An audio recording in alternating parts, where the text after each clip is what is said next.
تسبیح کیا چیز ہے؟ تسبیح کا مطلب ہے پاکی بیان کرنا، اس بات کا اظہار کرنا کہ اللہ سبحانہ وتعالی ہر عیب، ہر نقص سے پاک ہے. دوسرے لفظوں میں یہ اس کی تعریف ہے، یعنی اللہ تعالی کی تعریف بیان کی جائے. اور پھر یہ بھی یاد رکھیے کہ یہ تسبیح جو ہے یہ صرف دل میں نہ ہو بلکہ زبان کے ساتھ بھی ہو. اور صرف اتنا ہی نہ ہو کہ انسان کہ ہاں میرے دل میں تو اللہ سبحانہ تعالیٰ کی پاکی کا خیال آتا ہے اور اللہ پاک ہے، نہیں، بلکہ اس کے ساتھ ساتھ انسان رب کا نام لے کر اس کی تسبیح کرے، سبحان اللہ کہے. اللہ تعالیٰ کا جو ذاتی نام ہے وہ کیا ہے؟ اللہ، اللہ سبحانہ تعالیٰ. اسی لیے سورۃ الواقعہ میں آتا ہے فسبح باسم ربک العظیم، آپ تسبیح بیان کیجیے اپنے رب عظیم کے نام کے ساتھ، یعنی سبحان اللہ کہیے یا سبحان الملک القدوس، یعنی اللہ تعالیٰ کا کوئی اور نام بھی لے کر اس کے ساتھ سبحانہ کا لفظ کیا جا سکتا ہے. کیونکہ انسان جب اپنی زبان سے اللہ سبحانہ تعالیٰ کا نام لیتا ہے تو پھر اس وقت جو اس کی کیفیت ہوتی ہے وہ کچھ اور ہی ہوتی ہے. یعنی زبان کا بھی ایک رزق ہے اور زبان کی بھی ایک خوشی ہے، اور وہ ہے اللہ کے ذکر میں. ویسے تو زمین و آسمان کی ہر چیز اللہ تعالیٰ کا ذکر کر رہی ہے. قرآن مجید میں سورۃ الاسراء میں آتا ہے تسبح لہ السماوات السبع والارض ومن فیہن، ساتوں آسمان اور زمین اللہ کی تسبیح کرتے ہیں. یعنی آپ جب دیکھیں آسمان کو تو سوچیں یہ اللہ کی تسبیح کرتا ہے. درختوں کو دیکھیں، پہاڑوں کو دیکھیں، نیچر کو دیکھیں، پھولوں کو دیکھیں، پتوں کو دیکھیں، کسی بھی چیز کو تو سوچا کریں یہ میرے رب کی تسبیح کر رہے ہیں. ستاروں کو دیکھیں، سیاروں کو دیکھیں. اور پھر فرمایا وَإِن مِّن شَيْءٍ إِلَّا يُسَبِّحُ بِحَمْدِهِ، کوئی چیز ایسی نہیں جو اس کی تسبیح نہ کر رہی ہو، اس کی حمد کے ساتھ تعریف بھی کرتی ہے ساتھ. وَلَٰكِن لَّا تَفْقَهُونَ تَسْبِيحَهُمْ، لیکن تم ان کی تسبیح کو سمجھتے نہیں، تم نہیں جانتے کہ یہ کس زبان میں کر رہے ہیں یا ان کی تسبیح کرنے کا انداز کیا ہے. إِنَّهُ كَانَ حَلِيمًا غَفُورًا. پھر اسی طرح آپ دیکھیے کہ اللہ سبحانہ تعالیٰ کی تسبیح جو ہے وہ تمام مخلوق کے رزق کی کنجی بھی ہے. حدیث میں آتا ہے اللہ کے نبی نوح علیہ السلام کی وفات کا وقت جب آیا تو انہوں نے اپنے بیٹے سے کہا کہ بیٹا میں تمہیں ایک وصیت کر رہا ہوں. اور وہ وصیت کیا تھی کہ سبحان اللہ و بحمدہ کا ورد کرتے رہنا. یہ ہر چیز کی نماز ہے اور اس کے ذریعے مخلوق کو رزق ملتا ہے، یعنی یہ رزق کی کنجی بھی ہے ساری مخلوق کی. تو جب ساری مخلوق کے رزق کی کنجی ہے تو ظاہر انسان بھی اس میں شامل ہو جاتے. اب یہ جو سبحان اللہ و بحمدہ ہے یعنی مختصر سا ذکر ہے، اس کو خاص طور پر صبح اور شام پڑھنا جو ہے 100 بار تمام گناہوں کی معافی کا ذریعہ بنتا ہے. اور سورۃ النور میں آتا ہے کہ کل قد علم صلاتہ و تسبیحہ، ہر مخلوق جو ہے اس کو اپنی نماز اور تسبیح کا علم ہے کہ اسے نماز کیسے ادا کرنی ہے اور تسبیح کیسے کرنی ہے. تو یہ ان کی تسبیح ہے سبحان اللہ و بحمدہ. پھر ہم دیکھتے ہیں کہ فرشتے بھی تسبیح کرتے ہیں. جب آدم علیہ السلام کے پیدا ہونے کا ذکر ہوا تو انہوں نے کیا کہا وَنَحْنُ نُسَبِّحُ بِحَمْدِكَ وَنُقَدِّسُ لَكَ. تو جب رسول اللہ صلی اللہ علیہ وسلم سے سوال کیا گیا کہ کون سا کلام افضل ہے تو آپ نے فرمایا جو اللہ تعالیٰ نے اپنے فرشتوں اور اپنے بندوں کے لیے چنا، اور وہ ہے سبحان اللہ و بحمدہ. اسی طرح وہ فرشتے جو عرش اٹھائے ہوئے ہیں وہ بھی اللہ کی تسبیح کرتے ہیں. الذین یحملون العرش ومن حولہ، یعنی کچھ فرشتے تو عرش اٹھائے ہوئے اور کچھ فرشتے عرش کے ارد گرد طواف کرتے ہیں. تو وہ بھی کیا کرتے ہیں یسبحون بحمد ربہم، اپنے رب کی حمد کے ساتھ اس کی تسبیح کرتے ہیں. قیامت کے دن بھی ایسا ہی ہوگا. وَتَرَى الْمَلَائِكَةَ حَافِّينَ مِنْ حَوْلِ الْعَرْشِ يُسَبِّحُونَ بِحَمْدِ رَبِّهِمْ. آپ دیکھیں گے کہ فرشتے عرش کے گرد حلقہ باندھے ہوئے یعنی پورا سرکل کیے ہوئے ہوں گے اور اس کے ساتھ ساتھ تسبیح پڑھ رہے ہوں گے. سوچیے کیا منظر ہوگا اور کیا جلال ہوگا اور کیا رب کی عظمت کا احساس ہوگا اس وقت انسان کو کہ جب اتنی بڑی بڑی مخلوق جو ہے وہ اللہ کی تسبیح کر رہی ہوگی. اور یہ اللہ تعالیٰ کا پسندیدہ کلام ہے. اور ہم دیکھتے ہیں کہ نماز کے شروع میں بھی ہم کہتے ہیں سبحانک اللہم و بحمدک و تبارک اسمک و تعالی جدک. پھر اسی طرح ہم نماز کے اندر بھی تسبیح کرتے ہیں. رسول اللہ صلی اللہ علیہ وسلم نے فرمایا تم لوگ اللہ کی عظمت کا جو ذکر کرتے ہو یعنی تسبیح، تحلیل لا الہ الا اللہ اور تحمید یعنی الحمدللہ، جسے ہم ان سب کو ایک جملے میں اکٹھا کر لیتے ہیں نا، سبحان اللہ والحمد للہ ولا الہ الا اللہ واللہ اکبر. فرمائے کہ تمہاری یہ کلمات عرش کے گرد چکر لگاتے ہیں. یعنی جب بندہ ان کلمات سے ذکر کرتا ہے تو یہ کلمات اوپر اٹھتے ہیں. قرآن مجید میں اس کا ذکر آتا ہے کہ والکلم الطیب یرفعہ، پاکیزہ کلمات جو ہے انسان کے اعمال کو بھی اوپر لے جاتے ہیں، اور انسان جو ہے وہ اللہ کا ذکر بھی کرتا ہے اور وہ بھی اوپر جاتے ہیں. فرمایا ان کلمات کی ایسی بھنبھناہٹ ہوتی ہے جیسے شہد کی مکھیوں کی بھنبھناہٹ. وہ کلمات اپنے ذکر کرنے والے، یعنی وہ آوازیں جو ہوتی ہیں، پھر وہ جیسے قرآن میں آتا ہے نا فاذکرونی اذکرکم، کہ جب ہم ذکر کرتے ہیں تو ہمارا ذکر اوپر اٹھتا ہے، اور جب وہ اوپر اٹھتا ہے تو پھر اللہ سبحانہ وتعالی ہمیں یاد کرتے ہیں. فرمایا کیا تم میں سے کوئی نہیں چاہتا کہ اس کے لیے کوئی ایسا ہو یا ہمیشہ اس کی یاد دلائی جاتی رہے. یعنی تم یہ نہیں چاہتے کہ تمہاری یاد ہر وقت دلائی جاتی رہے، یعنی اللہ کے ہاں تمہارا ذکر ہوتا رہے. تو وہ اسی صورت میں ہو سکتا ہے جب انسان ہر وقت تسبیح پڑھتا رہے. یعنی کام کاج کے دوران اٹھتے بیٹھتے چلتے پھرتے کچھ مشکل نہیں، جیسے حدیث میں آتا ہے کلمتان حبیبتان الی الرحمن خفیفتان علی اللسان ثقیلتان فی المیزان سبحان اللہ وبحمدہ سبحان اللہ العظیم. یہ پورا بھی پڑھ سکتے ہیں، اس کو آدھا بھی پڑھ سکتے ہیں کہ دو کلمے جو اللہ کے یہاں بڑے ہی محبوب ہیں، میزان میں بہت بھاری ہیں، زبان پہ بہت ہلکے ہیں، اور وہ سبحان اللہ وبحمدہ سبحان اللہ العظیم. پھر اسی طرح یہ کلمات جو یہ تسبیح، یہ پریشانی اور خوف کو بھی دور کرنے والی. نبی صلی اللہ علیہ وسلم نے فرمایا جو شخص رات سے خوف کھائے، یعنی رات کا اندھیرا اس کو ڈرائے. بعض لوگ اکیلے رہتے ہیں، جو رات ہوتی ہے، جیسے موسم آتا ہے سن لائٹ کم ہو جاتی ہے، دن بہت چھوٹے ہوتے ہیں، تو عجیب طرح کا ڈپریشن بعض لوگوں کو ہونے لگتا ہے، یہ گھبراہٹ ہونے لگتی. فرمائے کہ جو رات سے خوف کھائے کہ وہ اسے پریشان کرے گی، یا مال خرچ کرنے سے بخل کرے، یا دشمن سے مقابلہ کرنے سے ڈرے، تو وہ اس قول کی کثرت کر دے سبحان اللہ وبحمدہ سبحان اللہ وبحمدہ، یعنی پڑھتا رہے، کیونکہ یہ اللہ کے نزدیک سونے کا پہاڑ اللہ کے راستے میں خرچ کرنے سے زیادہ محبوب ہے. اتنی ہم میں سے کس کے پاس سکت کہ وہ ایک پہاڑ اللہ کے راستے میں سونے کا صدقہ کرے. تو جب انسان اتنا نہیں کر سکتا تو پھر یہ تسبیح کرتا رہے تو یہ اس کے برابر ہوگی. پھر ہر روز انسان کے جسم پر صدقہ واجب ہوتا ہے. حدیث میں آتا ہے کہ ہر روز انسان جب صبح کرتا ہے تو اس کے 360 جوڑوں پر صدقہ واجب ہوتا ہے، اور ہر روز جان کا یہ صدقہ دینا ہوتا ہے انسان کو. تو لوگوں کا کہ ہمارے پاس تو اتنا مال نہیں کہ ہم اتنا صدقہ کر سکیں، تو اس پر آپ نے فرمایا کہ سبحان اللہ کہنا جو ہے یہ بھی صدقہ ہے، الحمدللہ کہنا بھی صدقہ ہے، لا الہ الا اللہ کہنا بھی صدقہ ہے، اللہ اکبر کہنا بھی صدقہ ہے، نیکی کا حکم دینا بھی صدقہ ہے، برائی سے روکنا بھی صدقہ ہے. تو یہ ساری چیزیں کیا ہیں؟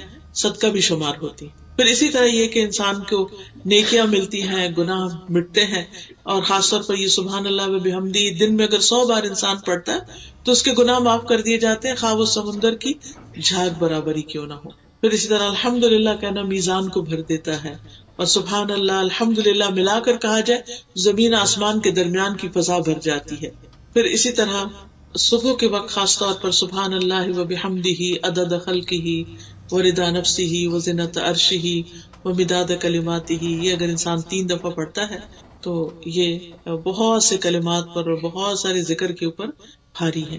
پھر اسی طرح تسبیحات جو ہیں یہ آگ سے بچاؤ کا ذریعہ بھی ہیں، یعنی آخرت میں، اور یہ جنت میں درخت لگانے کا ذریعہ بھی ہے تسبیحات. جو انسان تسبیح کرتا ہے اس کے لیے جنت میں کھجور کا درخت لگا دیا جاتا ہے. یاد رکھیے کہ جنت وہ گھر ہے کہ جس کی زمین اللہ نے سب کے حصے میں رکھی، سب بنو آدم کی، اور جہنم کی زمین سب کے لیے رکھی. تو کچھ لوگوں نے اپنی جنت کی زمین آباد کر لی اور کچھ نے اپنی جہنم کی کر لی. تو جیسے میں نے عرض کیا کہ جنت کے 100 درجے ہیں، اور پھر وہاں بھی انسان کے اعمال کے مطابق ہی ڈیکوریشن اور اس کی خوبصورتی اور اس کا حسن اور اس کے درجوں کی بلندی ہوگی. تو اس لیے انسان کو حریص ہونا چاہیے کہ اپنی زبان کو اللہ کے ذکر سے تر رکھے. اور پھر خاص طور پر اللہ تعالیٰ نے حکم بھی دیا ہے، اور خصوصاً صبح و شام کے اوقات میں، دن میں اگر بہت کام کاج ہو یا ایسی آپ کی مصروفیت ہو کہ جس میں آپ ٹریک نہیں رکھ سکتے، لیکن صبح اور شام میں ضرور انسان وقت نکالے، تھوڑی دیر بیٹھ کر اللہ کا ذکر کرے. اگر بیٹھا نہ جائے تو کام کاج کرتے ہوئے بھی کیا جا سکتا ہے، خاص طور پر جب سورج طلوع ہو رہا ہو. پھر اسی طرح نماز کے آغاز میں، رکوع اور سجدے میں آپ صلی اللہ علیہ وسلم نے سبحان ربی الاعلی اسی آیت کے بعد بتایا تھا کہ سجدے میں یہ شامل کر لیا جائے. اور آپ دیکھیے کہ جب ہم سجدہ کرتے ہیں نا تو بالکل عاجزی کی ہماری کیفیت ہوتی ہے نا کہ بالکل اللہ کے حضور جھکے ہوئے ہوتے ہیں، اور اس وقت ہم زبان سے کیا نکال رہے ہوتے ہیں؟ پاک ہے میرا رب جو بڑا ہی اعلیٰ ہے، میں تو بہت چھوٹی چیز ہوں، میں تو حقیر بندہ ہوں، اور اعلیٰ اور بلند اور بزرگ تو میرا رب ہی ہے۔ پھر نماز کے بعد ہم تسبیح کرتے ہیں 33 بار سبحان اللہ، پھر 33 بار الحمدللہ۔ اگر 33 بار ناممکن ہو تو پھر کم از کم 10 بار انسان کر لے۔ پھر اسی طرح سوتے ہوئے کرنا پسندیدہ ہے۔ حضرت فاطمہ رضی اللہ تعالیٰ عنہا کو آپ نے یہ سکھائی تھی، کیونکہ وہ کام کاج کر کے تھک جاتی تھی، تو آپ نے ان کو بتایا کہ جب تم تھک جاؤ تو یہ تسبیحات پڑھ لو تو تمہاری تھکاوٹ دور ہو جائے گی۔ تو انسان واقعی جب رات کو لیٹتا ہے اور بعض اوقات نیند نہیں آتی ہے کچھ، آپ تسبیح پڑھنا شروع کر دیں تو آپ کے اوپر ایسی سکینت طاری ہوگی کہ آپ کو پتہ بھی نہیں چلے گا اور سو چکے ہوں گے۔ نبی صلی اللہ علیہ وسلم کے جو آخری الفاظ ہوتے تھے رات کو سوتے وقت تسبیح ہی کے ہوتے تھے۔ ربیہ کہتے ہیں کہ میں دن بھر رسول اللہ صلی اللہ علیہ وسلم کی خدمت کیا کرتا تھا، جب رات آتی تو آپ کے دروازے کے پاس سو جاتا، میں ہمیشہ سنتا کہ آپ یہ پڑھ رہے ہیں سبحان اللہ سبحان اللہ سبحان ربی۔ میں تھک جاتا، میری آنکھوں پہ نیند غالب آتی، لیکن آپ یہ تسبیح پڑھ رہے ہوتے تھے۔ اس سے یہ پتہ چلتا ہے کہ جب باقی اذکار وغیرہ اور قرآن کی کچھ صورتیں، سورۃ ملک وغیرہ یہ انسان پڑھ لیتا ہے تو پھر سوتے ہوئے آخری جو کلمات اس کے منہ سے نکلنے چاہیے سبحان اللہ سبحان اللہ سبحان اللہ، یہ سبحان اللہ و بحمدہ، یہ سبحان ربی جیسے بھی ہو۔ اسی طرح رسول اللہ صلی اللہ علیہ وسلم جب قرآن پڑھتے تھے تو جب کوئی خوف والی جہنم والی آیت آتی تو اللہ کی پناہ مانگتے، رحمت والی آیت آتی تو اللہ کی رحمت مانگتے، اور جب ایسی آیت سے گزرتے جس میں اللہ کی تسبیح بیان کی گئی تو آپ بھی سبحان اللہ کہتے۔ خاص طور پر آپ دیکھیں مسبحات جو ہیں آخری پاروں میں جو صورتیں ہیں جس میں سبح للہ ما فی السماوات و ما فی الارض ریپیٹڈلی آتا ہے، تو جب آپ پڑھیں تو رک کے آپ بھی اس وقت تسبیح کریں سبحان ربی الاعلی یا سبحان اللہ۔ اسی طرح بجلی کی کڑک سن کر، اور ویسے بغیر موقع کے بھی انسان اس کو پڑھ سکتا ہے، کیونکہ انسان کی رنج، غم، دکھ، پریشانیاں، رزق کی تنگی، ان سب چیزوں کا ایک طرح سے علاج ہے۔ تو فرمایا سبح اسم ربک الاعلی، کون ہے تمہارا رب؟ الذی خلق فسوی، جس نے پیدا کیا اور پھر درست بنایا، یعنی انسان کو اس طرح اس کو ہموار بنایا کہ اگر یہ اوپر کی سکن نہ ہوتی اور یہ پیڈنگ نہ ہوتی ہماری تو پھر ہر انسان کے لیے دوسرے کو چپتی ہی رہتی، اور انسان کے لیے دیکھنے میں بھی تکلیف دہ ہوتا اور ساتھ رہنے کے اعتبار سے، یعنی ہم جو لائف کو اتنا انجوائے کر رہے ہیں یہ اس وجہ سے کہ اللہ سبحانہ وتعالیٰ نے بالکل پرفیکٹ درست بنایا اور بہت اسموتھ بنایا۔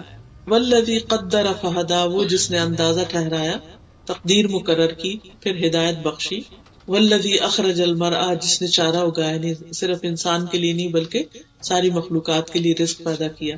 پھر نبی صلی اللہ علیہ وسلم کو خطاب ہے سنقرئک فلا تنسى، ہوتا یہ تھا کہ آپ صلی اللہ علیہ وسلم پر جب وحی نازل ہوتی تو آپ کو یاد رکھنی ہوتی تھی، تو آپ کو فکر ہو جاتی تھی کہ پتہ نہیں مجھے یاد رہے گی یا نہیں، تو وہ سننے کے ساتھ ساتھ پڑھنے لگتے۔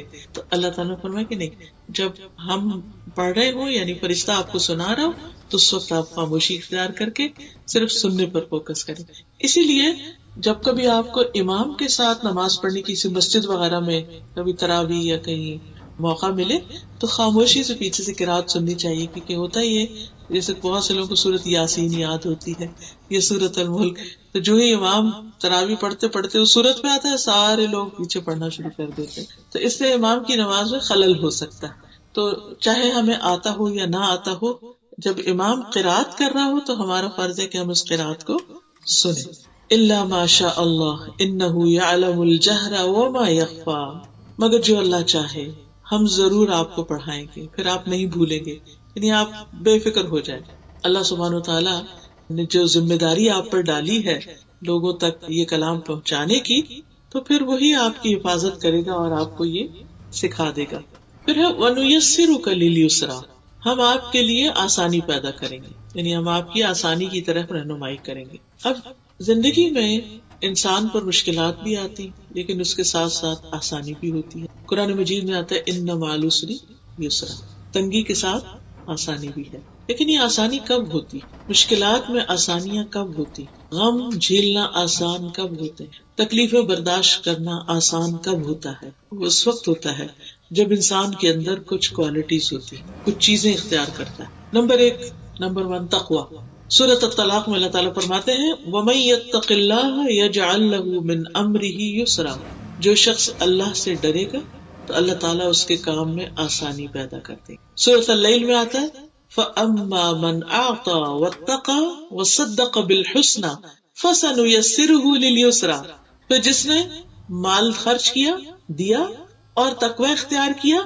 اور نیکی کی باتوں کی، بھلائی کی باتوں کی تصدیق کی تو ہم اسے آسان راستے پر چلنے کی سہولت دیں گے، یعنی اس کے لیے ہم آسانیاں پیدا کر دیں گے۔ اسی طرح جو شخص کسی دوسرے کے لیے آسانی پیدا کرتا ہے اللہ تعالیٰ اس کے لیے آسانیاں کر دیتے ہیں۔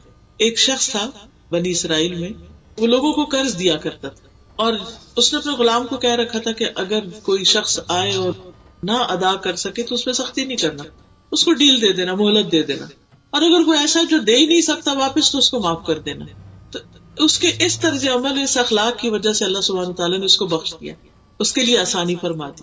اور ویسے بھی حدیث ہے، نبی صلی اللہ علیہ وسلم نے فرمایا جس نے کسی مومن سے دنیا کی تکلیفوں میں سے کسی تکلیف کو دور کیا، اللہ تعالیٰ اس سے قیامت کے دن کی تکلیفوں میں سے کسی تکلیف کو دور کر دے گا۔ اس اعتبار سے میں دیکھتی ہوں کہ ڈاکٹرز کا پیشہ جو ہے یہ بہت ہی اجر و ثواب والا ہے اور بہت اس اعتبار سے فائدے والا ہے کہ وہ دوسروں کے دکھ درد دور کرنے کا ذریعہ بنتے ہیں۔ اس میں محنت ہوتی ہے، مشقت ہوتی ہے، اور بعض اوقات اس محنت کی وجہ سے اور اس تکلیف اور اپنے آپ کو تکانے کی وجہ سے پریشان بھی ہو جاتا ہے، لیکن اگر انسان اپنی نیت یہ رکھے اپنے کام پر جاتے ہوئے کہ میں جا رہا ہوں تاکہ اللہ میرے ذریعے لوگوں کے دکھ درد دور کرے، تو انشاءاللہ اللہ سبحانہ وتعالیٰ اس نیت کی وجہ سے، ٹھیک ہے وہ اس کی جاب ہے، وہ اس کا کام ہے، لیکن نیت کے بغیر ہے، اس میں بھی فائدہ ہے، اور وہ فائدہ کیا ہے؟ دنیا کا فائدہ۔ لیکن جب انسان اس نیت سے جاتا ہے کہ میں دوسروں کا دکھ دور کروں تو آپ دیکھیے کہ اس کے کام کی کوالٹی بھی بڑھ جائے گی، وہ کام کر کے چاہے وہ تھکا ہو اس کے اندر ایک خوشی کا بھی احساس ہوگا کہ میں نے کسی کا دکھ دور کیا، اور پھر اجر ہی اجر ہے، اور اللہ سبحانہ وتعالیٰ اس کے بدلے اس انسان کے دکھ دور کرے گا۔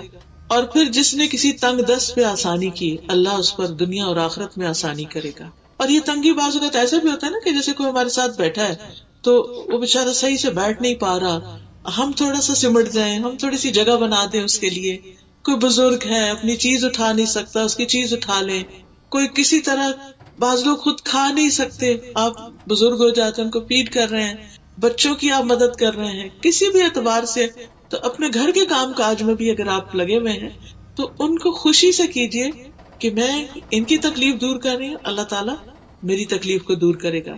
اور جس نے کسی مسلمان کی پردہ پوشی کی اللہ تعالیٰ اس کی دنیا اور آخرت میں پردہ پوشی کرے گا۔ اللہ تعالیٰ اس وقت تک بندے کی مدد میں ہوتے ہیں جب تک بندہ اپنے بھائی کی مدد میں لگا ہوا ہوتا ہے۔ جو کسی کی مدد کرتا رہتا ہے اللہ تعالیٰ کی طرف سے اس کے لیے مدد آتی ہے۔ اور پھر انسان کو دعا بھی کرنی چاہیے آسانیوں کے لیے، جیسے موسیٰ علیہ السلام پر جب نبوت کا بار ڈالا گیا تو انہوں نے کیا کہا، قال رب اشرح لی صدری ویسر لی امری، اللہ میرا سینہ کھول دے اور میرا کام آسان کر دے۔ اور یہ سینہ کھولنے کا مطلب صرف یہ نہیں ہوتا کہ ہمارا حافظہ اچھا ہو جائے، اس کا مطلب یہ ہوتا ہے کہ ہمارا دل بڑا ہو جائے، یعنی یہ جو دل کی گھٹن اور تنگی اور بخل یہ چیزیں ختم ہو جائیں۔ تو وہ جب دل کھلتا ہے نا اور دل میں وسعت آتی ہے، انسان لوگوں کی بڑی بڑی باتوں کو معاف کر دیتا ہے، انسان دوسروں کی جگہ اپنے آپ کو رکھ کے دیکھتا ہے، انسان کی سوچ میں بھی وسعت آتی ہے، اور چھوٹی چھوٹی چیزیں اس کو پریشان نہیں کرتی۔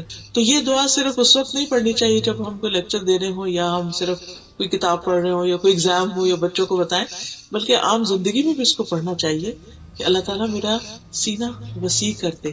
یعنی جب دل بڑا ہوتا ہے نا تو انسان دوسروں کے دکھ درد بھی سن لیتا ہے، ان کے ساتھ ہمدردی بھی کر لیتا ہے، اور ان کی بہت سی زیادتیوں کو بھی وہ اتنا بڑا ہے کہ بس پھینکتے جاؤ، اندر پھینکتے جاؤ جیسے کوئی چیز گم ہو جائے، نظر ہی نہ آئے۔ تو ایسا شخص اپنے دل پہ کوئی چیز ایسی نہیں رکھتا کہ جو اس کے لیے یا دوسروں کے لیے پھر تکلیف کا باعث ہو۔ پھر فَسَنُيَسِّرُكَ لِلْيُسْرَىٰ فَذَكِّرْ إِن نَّفَعَتِ الذِّكْرَىٰ سَيَذَّكَّرُ مَن يَخْشَىٰ وَيَتَجَنَّبُهَا الْأَشْقَىٰ۔ آپ نصیحت کیجئے اگر نصیحت فائدہ دے۔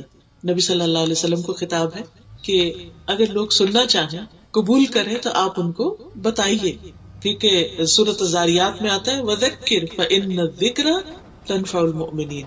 آپ نصیحت کرتے رہیے کیونکہ نصیحت مومنوں کو فائدہ دیتی ہے۔ اور آپ نے دیکھا ہوگا کہ بعض اوقات ہم جیسے اپنے ہی بچوں کو کوئی بات کہتے ہیں تو اس وقت وہ لگتا ہے انہوں نے سنی نہیں یا وہ سننا نہیں چاہ رہے، لیکن اگر ہم نہ کہیں ان کو تو اس کو بھی وہ مس کرتے ہیں اور اس کا ہمیں اندازہ نہیں ہوتا.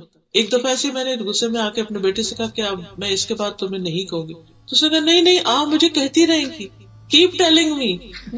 تو اس سے مجھے احساس ہوا کہ ہاں ہمیں فیڈ اپ نہیں ہونا چاہیے, چاہے لینے والا بہت ریسپٹیو نہ بھی ہو یا توجہ نہ کرے یا ہوں کر کے لگے جیسے سنا کچھ نہیں. تو ہم نے دیکھو گے ہم سب کے ساتھ بھی ایسا ہے نا کہ جب ہم چھوٹے تھے تو ہمارے ماں باپ ہمیں کئی باتیں کہتے تھے جو ہمیں سمجھ نہیں آتی تھی اور اس وقت ان کا فائدہ نہیں ہوا یا ہم نے اٹھایا نہیں ان باتوں سے, لیکن بڑے ہو کے پھر ہمیں یاد فلاں موقع پر مجھے یہ نصیحت کی گئی تھی, فلاں موقع پر یہ بات کہی گئی تھی. تو وہ زندگی میں کہیں نہ کہیں کسی نہ کسی موقع پر فائدہ دیتی ہے. اس لیے اگر آپ کے پاس کوئی بھی اچھی بات ہے کسی کو بتانے کے لیے تو اس کو بتاتے رہیے. ہو سکتا ہے اس وقت وہ شخص ویلیو نہ کرے لیکن بعد میں اس کو سمجھ آ جائے. رسول اللہ صلی اللہ علیہ وسلم نے فرمایا مومن اس حال میں پیدا کیا گیا ہے کہ وہ آزمائش میں مبتلا ہونے والا, توبہ کرنے والا, بھولنے والا ہوتا ہے, لیکن جب اسے نصیحت کی جاتی ہے تو قبول کر لیتا ہے, مان جاتا ہے. پھر اسی طرح نبی صلی اللہ علیہ وسلم کو یہ بھی حکم دیا گیا تھا فذکر بالقرآن من یخاف وعید, قرآن کے ساتھ اس شخص کو نصیحت کیجیے جو میرے عذاب سے ڈرتا. نصیحت کس کو فائدہ نہیں دیتی؟ عموماً اس کو جس کا دل غافل ہو یا جو اس سے منہ موڑ جائے یا جو اس کا انکار کرے. عبداللہ بن مسعود کہتے ہیں کہ رسول اللہ صلی اللہ علیہ وسلم نے فرمایا اللہ تعالیٰ کو سب سے زیادہ ناپسندیدہ بات یہ لگتی ہے کہ ایک آدمی دوسرے سے کہے کہ اللہ سے ڈرو اور وہ آگے سے جواب دے کہ تم اپنی فکر کرو. یہ جملہ جو ہے اللہ تعالیٰ کو سخت ناپسند ہے. کبھی ہمیں غصہ آ جاتا ہے نا کہ کوئی ہمیں کچھ کہہ رہا ہو تو ہم کہتے ہیں بس ٹھیک ہے, مائنڈ یور اون بزنس, ہمیں زیادہ باتیں کرنے کی ضرورت نہیں. تو یہ بات اللہ تعالیٰ کو پسند ہے, چاہے ہمیں اس وقت کتنا بھی اچھے اریٹیٹ ہی ہو رہے ہو کسی کی باتوں سے, لیکن صبر کر جانا چاہیے. کیونکہ کچھ چیزیں ایسی ہیں جن کو قبول نہ کرنے کا نتیجہ بہت ہولناک اور خطرناک, جیسے رسولوں کی باتیں, ایمان لانے کی بات یا جو بنیادی فرائض کی ادائیگی کی بات ہے. فرمایا کہ جو بدبخت ہوگا وہ منہ موڑ جائے گا اور وہ پھر بہت بڑی آگ میں جا پڑے گا, یعنی اشارہ ہے جہنم کی آگ کی طرف جس کا ایندھن انسان اور پتھر ہوں گے. ایک حدیث سے صرف اندازہ لگائیے کہ وہ کتنی ہولناک آگ ہے.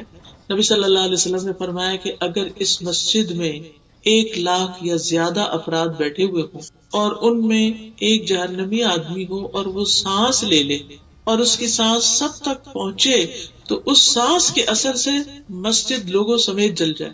صرف سانس اتنا گرم ہوگا جہنم میں جانے والے کا, اللہ تعالیٰ ہم سب کو محفوظ رکھے, بچا کے رکھے, کہ جو صرف سانس سب لوگوں کو جلا کے رکھ دے گا. اور پھر آپ دیکھیے کہ وہ آگ اوپر بھی اور نیچے بھی اور آگے بھی اور پیچھے بھی اور دائیں بھی اور بائیں بھی, ہر طرف. اور جب وہ ہلکی ہونے لگے گی تو اس کو اور زیادہ بھڑکا دیا جائے. کلما خبت زدناہم سعیرا.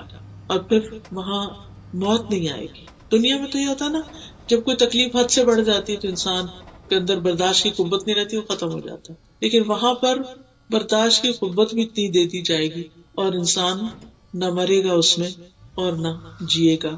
کھال پہ کھال بدلی جائے گی تاکہ لوگ عذاب کا مزہ چکھتے رہیں. اللہ تعالیٰ ہم سب کو اس سے محفوظ رکھے. اس سے بچنے کے طریقے کیا ہیں اب سورت کے آخر میں وہ بتائے گئے. فرمایا قد افلح من تزکا وذکر اسم ربہ وصلی. یقیناً کامیاب ہو گیا وہ جس نے تزکیہ کیا, جس نے پاکیزگی اختیار کی, وذکر اسم ربہ اور اپنے رب کا نام ذکر کیا, وصلی پھر نماز پڑھی. تو 3 کام بتائے گئے. نمبر 1 تزکیہ, نمبر 2 ذکر اور نمبر 3 نماز. یہ 3 چیزیں ہمیں اپنی زندگی میں لازم پکڑ لینی چاہیے اللہ کے ہاں کامیاب ہونے کے لیے. سب سے پہلی چیز جو ہے وہ تزکیہ. عربی زبان میں تزکیہ کہتے ہیں. تزکیہ کے اندر 2 چیزیں, ایک ہے تخلیہ اور ایک ہے تحلیہ. تخلیہ کا مطلب ہوتا ہے کسی چیز کو خالی کرنا, صاف کرنا. جیسے مثال کے طور پر جب آپ اپنے برتن ڈش واشر میں ڈالنے لگتے ہیں تو پہلے کیا کرتے ہیں, خالی کرتے ہیں, ان کو رنس کرتے ہیں اور پھر اس کو اندر رکھتے ہیں. تو پھر اس میں آپ سوپ وغیرہ ڈالتے ہیں جو بھی, اور وہ پھر اس کو دھوتا ہے اور وہ چمکا دیتے ہیں, صاف ستھرے ہو جاتے ہیں. تو یہی تزکیہ کا عمل ہے کہ انسان اپنے نفس کا تزکیہ 2 طریقوں سے کرے. نمبر 1 کہ اس کے اندر جو بھی کوئی ال فیلنگز ہیں کسی کے لیے, یا شیطانی وسوسے ہیں, یا اللہ کے بارے میں ایمان یا توکل میں کمی ہے, تو ان چیزوں کو باہر نکالے, اس شک کو اور شہوات اور شبہات اور خواہشات کو.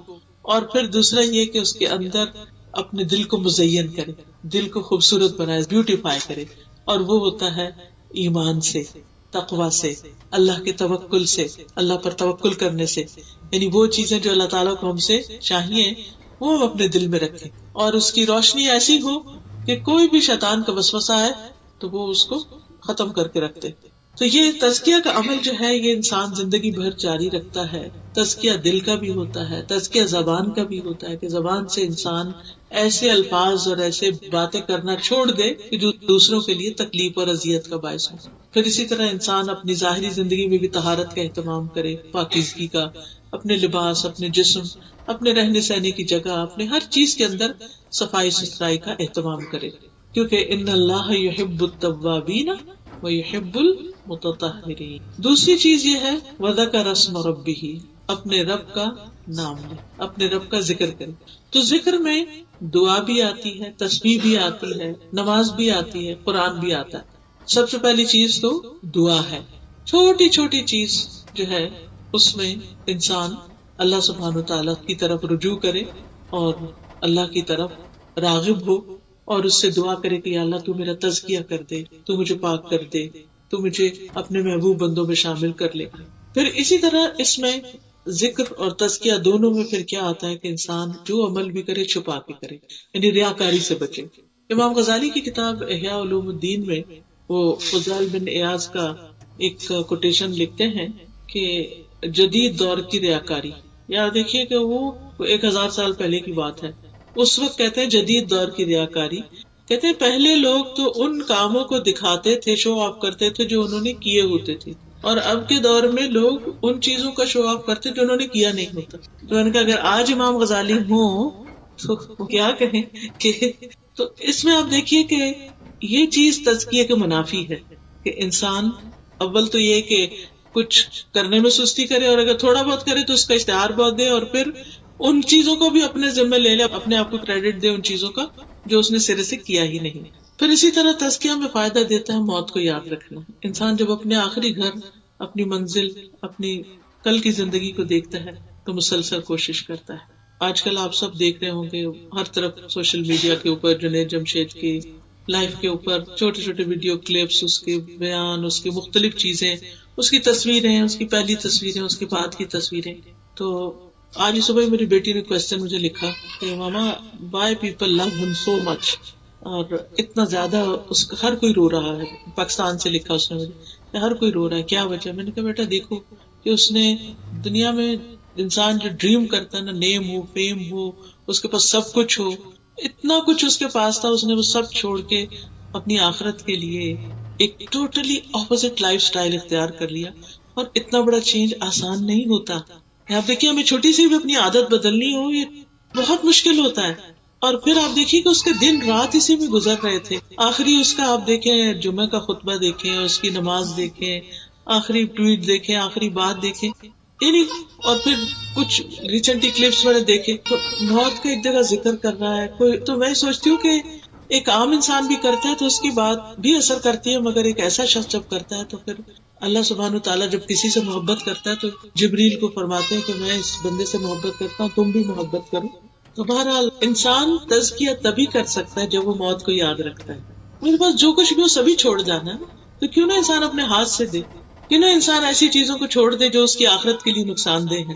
تو جتنا زیادہ آخرت کا یقین ہوتا ہے اتنا ہی تزکیہ کا عمل تیز ہو جاتا ہے۔ پھر اسی طرح جتنی زیادہ اللہ تعالیٰ سے محبت ہوتی ہے، معرفت ہوتی ہے، اتنا ہی تزکیہ زیادہ ہوتا جاتا ہے۔ تو اللہ کے نام کا ورد جو ہے وہ بھی تزکیہ میں مدد دیتا ہے۔ پھر اچھے دوستوں کی صحبت، اچھی کمپنی جس میں انسان نہ غیبت کرے نہ کرے۔ ایک اور چیز اس کے بارے میں جنید جمشید کے بارے میں آپ نے سنی ہوگی کہ اتنے اچھے اخلاق کا تھا کہ کبھی کسی محفل میں بیٹھ کے کسی کی غیبت وغیرہ نہیں کرتا تھا، نہ کسی کی برائی، نہ کچھ، نہ بلا وجہ کسی کو کریٹیسائز کرنا۔ ہم دیکھو بہت سے بعض اوقات ریلیجس اسکالرز بھی اس میں آ جاتے ہیں کہ کبھی کسی کے اوپر تنقید شروع کر دی، کبھی کسی پہ، لیکن ہمیشہ ہر ایک کی تعریف اور ہر ایک کے بارے میں اچھے۔ میں کہتی ہوں انسان کا کیا جاتا ہے اگر وہ کسی پہ تنقید کرنے کے بجائے اس کی تعریف شروع کر دے، اور جب آپ ایسا شروع کر دیتے ہیں تو آپ کا اپنا ہی دل خوش ہو جاتا ہے، کیونکہ آپ کو پھر خوبیاں نظر آنا شروع ہو جاتی ہیں۔ تو اچھے دوستوں کی کمپنی، اچھے لوگوں کے ساتھ اٹھنا بیٹھنا کہ جو لوگوں کی غیبت نہ کریں، برائی نہ کریں، ان پہ تنقید نہ کریں، یہ انسان کے ایمان کو بھی بڑھاتا ہے اور انسان کا تزکیہ بھی کرتا ہے. پھر اسی طرح انسان اپنے دوست کے دین پر ہوتا ہے. انسان اپنے دوست کے دین پر ہوتا ہے تو ہر شخص کو یہ دیکھنا چاہیے کہ اس کی دوستی کن لوگوں سے ہے, وہ اس کو کس طرف لے کر جا رہے ہیں. اور نیک صالح ساتھی جو ہے اس کی مثال کستوری والے کی طرح ہے جو مسک بیچتا ہے, اگر وہ تمہیں نہ بھی دے تو اس کی خوشبو تو تمہیں ضروری ملے گی. پھر اسی طرح قرآن سے گہرا تعلق, یہ بھی انسان کا تزکیہ کرتا ہے, کیونکہ قرآن انسان کے لیے شفا بھی ہے اور اس کے لیے پاکیزگی کا ذریعہ بھی ہے. پھر شعور کے ساتھ نماز پڑھنا, نمازوں میں اللہ کو یاد کرنا, اللہ کا ذکر کرنا, اور ذکر اسم ربہ فصلی, تو دعا, تسبیح, نماز, قرآن کی تلاوت, یہ سب کیا ہے, ذکر ہی کی قسم ہے اور یہ سب تزکیہ میں مدد دیتے ہیں. فصلی, پھر خاص طور پر نماز, کیونکہ نماز جو ہے وہ انسان کے گناہوں کو معاف کرنے کا ذریعہ ہے, انسان کے اللہ سے ملاقات ہے. بیسیکلی نماز میں انسان اللہ سبحانہ وتعالیٰ کے سامنے ہوتا ہے. حدیث میں آتا ہے کہ جب بندہ نماز کے لیے کھڑا ہوتا ہے تو وہ اللہ کے چہرے کی طرف ہوتا ہے, یعنی. اور اگر یہ انسان کو احساس ہو جائے نا نماز میں کہ میں اللہ کے سامنے کھڑا ہوں, تو اس کی کیفیت ہی بدل جائے گی, اس کا احساس ہی بدل جائے گا. بہت سے لوگ پوچھتے ہیں نماز میں کیسے خوشبو لائیں, بس یہ سوچنے کی ضرورت ہے کہ ہم کھڑے کس کے آگے, بات کس سے کر رہے ہیں اور مناجات کس سے کر رہے ہیں. بل تؤثرون الحیات الدنیا والآخرۃ خیر وابقی, بلکہ تم دنیا کی زندگی کو ترجیح دیتے ہو, یعنی یہ 3 کام کرنا چھوڑ کر صرف دنیا کے ہو جاتے ہو. والآخرۃ خیر وابقی, حالانکہ آخرت بہتر ہے اور باقی رہنے والی ہے. جیسے قرآن مجید میں آتا ہے نا, انما هذه الحیات الدنیا متاع وان الآخرۃ ہی دار القرار, یہ دنیا کی زندگی تو معمولی فائدے کے سوا کچھ نہیں, اور یقیناً آخرت وہی رہنے کا گھر, زندگی وہاں شروع ہوگی اور وہ ہمیشہ ہمیشہ کی زندگی. اور آخرت کے مقابلے میں دنیا تو ایسے, جیسے نبی صلی اللہ علیہ وسلم نے پانی میں انگلی ڈال کے فرمایا کہ جتنا اس انگلی کو پانی لگا بس یہ دنیا, اور باقی تو سب کچھ آخرت ہی. فما متاع الحیات الدنیا فی الآخرۃ الا قلیل, یہ دنیا کا سامان آخرت میں بہت چھوٹا ہو جائے گا, کچھ بھی نہیں. اور پھر آپ صلی اللہ علیہ وسلم نے فرمایا جس نے دنیا طلب کی اس نے اپنی آخرت کو نقصان پہنچایا نہیں. اس میں اعتدال ہونا چاہیے. انسان اگر سارا وقت صرف دنیا دنیا کی طرف جاتا رہے تو پھر وہ آخرت میں جو چیزیں فائدہ دینے والی ہیں ان میں کمی کر دیتا ہے, ذکر میں کمی ہو جاتی ہے, نیک مجلسوں میں بیٹھنے میں کمی ہو جاتی ہے, نماز میں جلدی جلدی انسان بغیر خشوع کے نماز پڑھنا شروع کر دیتا ہے. اور جس نے آخرت چاہی اس نے اپنی دنیا کا نقصان کیا, یعنی پھر دنیا کے کچھ کام میں چاہے وہ اپنا وقت ہو یا مال ہو یا کچھ بھی, اس میں وہ ضرور اس اعتبار سے کمی کرتا ہے. تم باقی رہنے والی کی خاطر فنا ہونے والی کا نقصان ہونے دو, کوئی بات نہیں, اگر دنیا میں کچھ تھوڑا بھی ہو گیا تو ڈزنٹ میٹر, یہ جتنا بھی ہے وہ بھی چلا جائے گا, تو جو آگے کے لیے بھیج رہے ہو وہ ہمیشہ باقی رہے گا. تو پوری صورت کا خلاصہ جو ہے وہ یہ ہے کہ سب سے پہلے ہمیں اللہ کی تسبیحات کثرت سے کرنی چاہیے, کیونکہ سبح اسم ربک الاعلی, اٹھتے بیٹھتے سبحان اللہ وبحمدہ سبحان اللہ العظیم. دوسری بات یہ کہ خیر کی کوئی بات سامنے آئے تو اس کو دلچسپی سے پڑھنا یا سننا یا لینا چاہیے, یعنی خوشی سے لینا چاہیے. پھر جنت کا شوق رکھنا چاہیے اور جہنم سے پناہ مانگ, دعا کرنی چاہیے کہ اللہ تعالیٰ ہمیں تو آگ سے محفوظ رکھنا. اسی لیے ہم دیکھیں جب ہم یہ دعا کرتے ہیں نا, ربنا آتنا فی الدنیا حسنۃ وفی الآخرۃ حسنۃ, اور خاص طور پر آخر میں پھر کیا, دنیا کی بھلائی بھی مانگ لی, آخرت کی بھی مانگ لی, وقنا عذاب النار. تو یہ ہمیں اپنی دعا میں لازم شامل کر لینا چاہیے, دن میں کم از کم ایک دفعہ یہ دعا لازم پڑھے, ربنا آتنا فی الدنیا حسنۃ وفی الآخرۃ حسنۃ وقنا عذاب النار, اور ہمیں آگ کے عذاب سے بچا لے. پھر یہ کہ ہمیں اپنے تزکیہ نفس کی کوشش کرتے رہنا چاہیے, اور اس کے لیے جو ہنٹس میں نے دیے ہیں, چند ایک چیزیں کی رہنمائی کی ہے ان کو, اور پھر نماز کے ذریعے اللہ کا قرب تلاش کرنے کی کوشش کر رہی ہے, کیونکہ سجدے میں انسان سب سے زیادہ اللہ کے قریب ہوتا ہے. تو جو شخص اللہ سے محبت کرتا ہے اس کو سجدے میں بڑا ہی لطف آتا ہے, اس کے سجدے بھی لمبے ہو جاتے ہیں, کیونکہ جو جس سے محبت کرتا ہے وہ اس سے ملنا چاہتا ہے, اس کے قریب ہونا چاہتا ہے. تو جب انسان اللہ سے محبت کرتا ہے تو اس کی علامت کیا ہے, نشانی کیا ہے, کہ پھر اس کو نمازوں سے محبت ہونے لگتی ہے. اور اگر ایسی محبت تھی تو وہ بھی مانگ لینی چاہیے کہ اللہ تعالیٰ ہمیں محبت دے دے, نمازوں کو ہماری آنکھوں کی ٹھنڈک بنا دے, کہ ہم جو بھی پڑھے خوشی سے پڑھے, بوجھ اتارنے والی بات نہ ہو. اور آخری چیز یہ کہ دنیا کے مقابلے میں ہم آخرت کو ترجیح دیں. اللہ سبحانہ وتعالی ہمیں اس کی توفیق عطا فرمائے. ابھی ہم نے بات کی نا کہ جو شخص تقوی اختیار کرتا ہے اللہ تعالیٰ اس کے کاموں میں آسانی پیدا کر دیتا ہے. تو یہ تقوی حاصل کرنے کی دعا ہے. تو یہ دعا میں آپ کو کہلوا دیتی ہوں ایک دفعہ تاکہ آپ گھر میں بھی اس کو پڑھ لیا کریں. تو دعا کا فائدہ یہ ہوتا ہے کہ انسان جن چیزوں کو اپنی زندگی میں مشکل پاتا ہے وہ آسان ہونے لگتی. اللہم البسنا ریڈ آفٹر می تاکہ آپ کو اگر کوئی لفظ پڑھنے میں مشکل ہو تو آسانی ہو جائے. اللہم البسنا لباس التقوی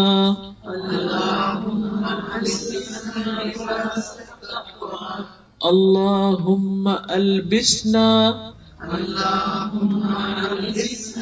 لباس التقوی وألزمنا کلمۃ التقوی واجعلنا من أولی النہی وأمتنا حین ترضی وأدخلنا جنت المأوی واجعلنا ممن بر واتقى وصدق بالحسنى ونهى النفس عن الهوى واجعلنا ممن تيسره لليسرى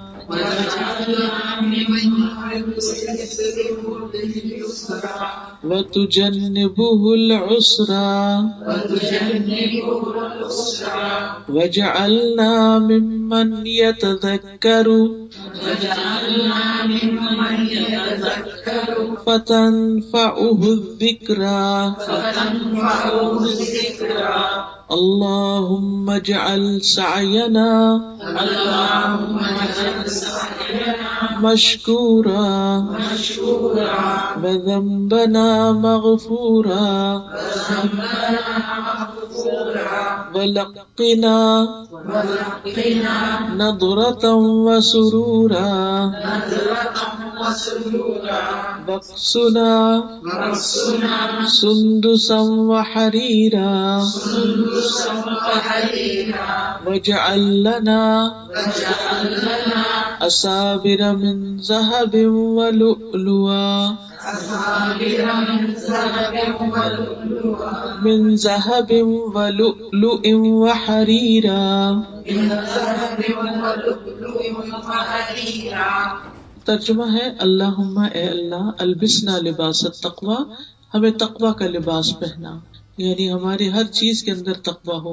الزمنا کلمۃ التقوی اور ہمیں تقوی والی بات سے یعنی ہمارے لیے لازم کر دے. وجعلنا من اولی النہی اور ہمیں عقل مند لوگوں میں شامل کر دے. وامتنا حین ترضی اور ہمیں اس وقت موت دینا جب تو ہم سے راضی ہو. وادخلنا جنت المأوی اور ہمیں جنت المأوی میں داخل کر دینا. وجعلنا ممن بر واتقى اور ہمیں ان لوگوں میں شامل کر دینا جو نیک ہیں اور انہوں نے تقوی اختیار کیا. وصدق بالحسنى اور نیکی کی بھلائی کی تصدیق کی. ونهى النفس عن الهوى اور اپنے نفس کو خواہشات سے روکا ہے. وجعلنا ممن تيسره لليسرى اور ہمیں ان لوگوں میں شامل کر دے جن کے لیے تو آسانی پیدا کرے گا یعنی ان کو آسان راہ دکھائے گا. وتجنبه العسرى اور ان کو مشکل سے بچائے گا. وجعلنا ممن يتذكر فتنفعه الذكرى اور ہمیں ان لوگوں میں شامل کرتے کہ جو نصیحت پکڑتے ہیں تو نصیحت ان کو فائدہ دیتی ہے. اللہم اجعل سعینا مشکورا اے اللہ ہماری کوشش کو قابل قدر ٹھہرا. وذنبنا مغفورا اور ہمارے گناہ کو بخش دے. ولقنا نضرة وسرورا اور ہمیں تر و تازگی اور خوشحالی عطا کر. وقصنا سندسا وحریرا اور ہمیں سندس اور حریر یعنی ریشم عطا کر. وجعل لنا اساور من ذهب ولؤلؤ وحریرا اور ہمارے لیے کنگن سونے اور موتی کے اور ریشم کا لباس بنا دے یعنی آخرت میں انشاءاللہ. اور اس سے پیچھے ہے اللہم انی اسألک الہدی والتقی والعفاف والغنی اے اللہ میں تجھ سے سوال کرتی ہوں ہدایت کا، تقوی کا، پاکیزگی اور بے نیازی کا. اللہم آت نفسی تقواها وزکها انت خیر من زکاها انت ولیها و مولاها. اے اللہ میری نفس کو تقوی عطا کر اور اسے پاک کر دے، تو بہترین ہے جو پاک کر سکتا ہے اس کو، تو ہی اس کا ولی اور مولا ہے. سبحان اللہ والحمد للہ ولا الہ الا اللہ واللہ اکبر ولا حول ولا قوة الا باللہ العلی العظیم. اللہم صلی علی محمد وعلی آل محمد كما صليت على إبراهيم وعلى آل إبراهيم إنك حميد مجيد. اللهم بارك على محمد وعلى آل محمد كما باركت على إبراهيم وعلى آل إبراهيم إنك حميد مجيد. ربنا آتنا في الدنيا حسنة وفي الآخرة حسنة وقنا عذاب النار. ربنا لا تزغ قلوبنا بعد إذ هديتنا وهب لنا من لدنك رحمة انك انت الوهاب. ربنا هب لنا من ازواجنا وذرياتنا قرة اعين واجعلنا للمتقين اماما. یا حی یا قیوم برحمتک استغیث. یا اللہ پاک جو کچھ ہم نے پڑھا ہے ہمیں اس پر عمل کی توفیق عطا فرما. اللہ ہمارے سینوں کو کھول دے، ہمیں حق کی بات، اپنی بات، نصیحت کی بات فائدہ عطا کرے. یا اللہ ہمارے ایمان کو محفوظ رکھنا، ہمارے بچوں کو ایمان پر قائم رکھنا. یا اللہ جن بچوں کی ابھی شادی نہیں ہوئی اور شادی کی عمر میں ہے ان کو بہترین رشتے عطا فرما.